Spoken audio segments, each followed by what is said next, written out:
going on, guys? It's been a little bit since the last video, but had a couple things on, got sick for a little bit, didn't get to do a whole bunch of work, and then when I did get back at it, I just didn't have the filming equipment with me, and just kind of wasn't going to stop when I didn't have it. So as you can see here, I obviously did go ahead and throw the front end back on the truck just to kind of see what it looks like.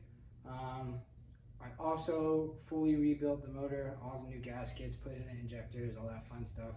So I'll show you guys that, go over what I did to that, and then I did some more work to the firewall. It's not done yet, but we'll go ahead and take a look at that. I finished up the front cap mounts. Those are in, I welded, all the gussets, everything's looking good.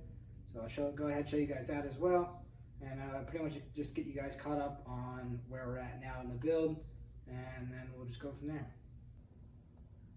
Alright, so you can see you have the motor here, pretty much all back together. I don't have the belt assembly on the front because I'm actually, the pulley that I have that goes here for the original fan is bent, so I'm going to have to order a new one of those. Alternator isn't back on yet because I got to get a new one. Going to have to get one that's converted to one wire to make it easier. Also going to pick up my tack off of that. But you can see, I put head studs in it. I think, yeah, you can see just regular ARPs. I was going to O-ring the head, but with everything going on, I really couldn't get around to it. So for right now, it's just studded. If it becomes a problem, if I lift the head or anything like that, I definitely will go ahead and get the head redone, O-ringed, all that fun stuff. Put all new seals in it. I went with 5x016 injectors. I also, as you can see, I think we talked about this before, but I did the twin ram. Banks power pack. If anybody out there is running one of these, it's actually quite annoying to get new gaskets for it. Obviously you can see it's not new, so I bought this used, but the gaskets that go under the grid heater here, there's two of them. The only place you can order them from is Banks directly, and that was fun. I also ended up putting in 191 delivery valves. I went ahead and gutted my AFC housing. Got that set up for AFC Live for the compound setup. This I'm not sure about yet, but I have my injector return line running into this fuel fitting. And then here, this is going to be going to the feed on the pump. This I'm probably going to leave capped like that, but if I wanted, I could run another feed up to here so it's still fed, but it seems like a little bit of overkill. As you can see, I got the barb fitting here. I'm going to be running, braided line up to that. And then this will just go back to the tank, as well as another fuel return line coming from here. Also got the clutch installed. You can see dual disc clutch, for the MV5600. Did replace this drain here. As you can see, I'm also going to end up painting this motor. I have the paint for it. I just haven't got around to it.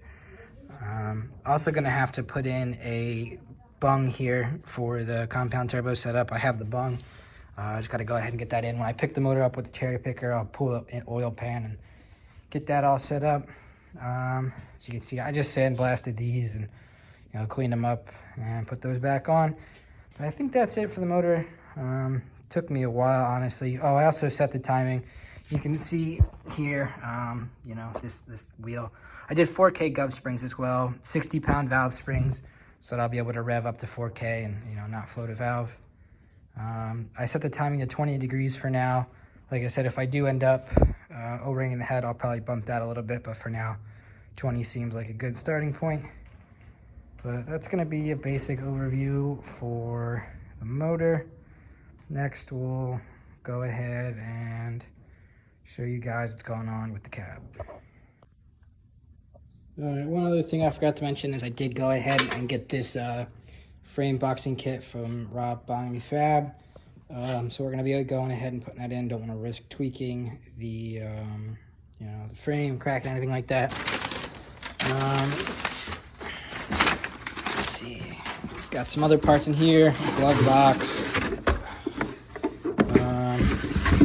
Choke cable. I'm thinking about running a manual choke cable or a manual fuel shutoff cable, but I'm not positive about that. Also have new bushings for the rear cab mount, so I can go ahead and finalize those. Let's see, obviously you can see the cab here, not too bad. This is all kind of just sitting on there, nothing's final obviously, but looks pretty good. Happy with the way it fits. So yeah, we'll go ahead and we'll get started now. All right, so here's where we're at with the Firewall. Got to finish up a little bit more down there, not too bad.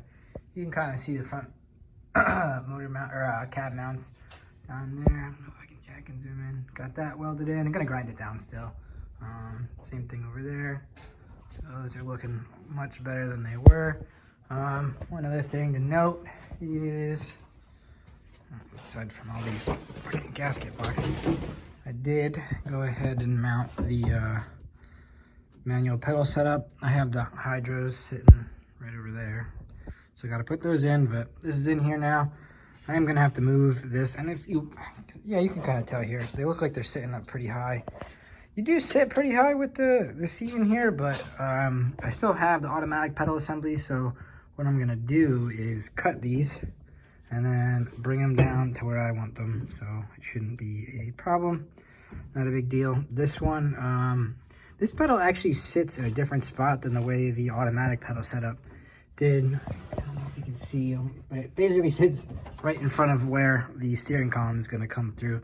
So when I'm doing these, I'm probably going to heat this up pretty good, and you can see it's bent there. I'm probably going to push it more, and we'll put it in the vise and push it after we heat it up, and then pull it back and just have a fun time getting that situated. But that should get you caught up to here.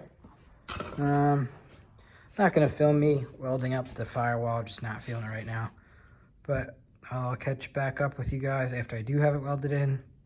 And then you probably can't tell, but I actually had that mounted upside down before. Didn't realize it at first, but it is mounted upright. I was also worried about this hitting the top of the hood or the bottom of the hood, but it actually clears with a lot of room. I was surprised. So that's all mounted up there. So let's go ahead and get started working on this Firewall, and then I'll catch back up with you guys. Alright guys, so I got the Firewall finished up right there. I guess you can kind of see I went ahead and put some seam sealer all around where I welded. I'm waiting for that to dry, then I'm going to go ahead and paint it. But now I'm starting to mock up the plates for the frame. So we'll go ahead and get that done and check back in. Alright guys, so I went ahead and sanded down the Firewall, put on the seam sealer around all the edges. You can kind of see it up in there, along there. But went ahead and painted that black, primed it first. Probably gonna have to redo parts of it, just because I'm gonna end up trying to fill all the unnecessary holes in the Firewall.